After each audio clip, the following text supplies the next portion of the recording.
ቅዱስ ሚካኤል ታሪክ ጥራሕ ዘይኮነ እቲ ኣብ መወዳእታ መዓልቲ ከተስአና ዝመጽእ መልኣኽ ሎሚ እውን ኣብ ጥቓና ኣሎ። ኣብቲ ንሕና ሓይሊ ዝሰኣናሉ ተስፋ ዝቖረጽናሉን ዝደኸምናሉን መልኣክ ሃይል ኮይኑ ክድግፈና ኩሉ ግዜ ድሉው እዩ። ንሱ ናይ ደቂ ሰባት ጾምን ጸሎትን ናብ መንበር ኣምላኽ የዕርግ።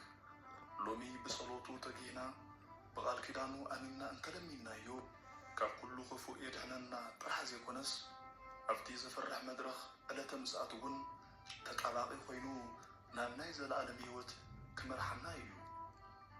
ክቡራት ሰማዕቲ ሊቀ መላእክት ቅዱስ ሚካኤል ሎሚ እውን ኣብ ጎንና ኣሎ።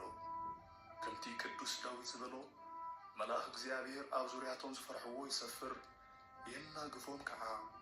እዚ ኣብ ዕለተ ምጽኣት ስልጣን ትንሣኤ ዝተዋህቦ ሓያል መልኣኽ ኣብዛ ምድራዊት ህይወትና እውን ካብ ኩሉ ናይ ሰይጣን ተንኰል ክሕልወናን ኣብ መወዳእታ ድማ ኣብ ቅድሚ መንበር ኣምላኽ ብደስታ ደው ንኽንብል ብጸሎቱ ክድግፈና ናይ እግዚኣብሔር ቅዱስ ፈቃድ ይኹን። በረኸትን ረድኤትን ሊቀ መላእክት ቅዱስ ሚካኤል ምስ ኩላትና ይኹን። አሜን።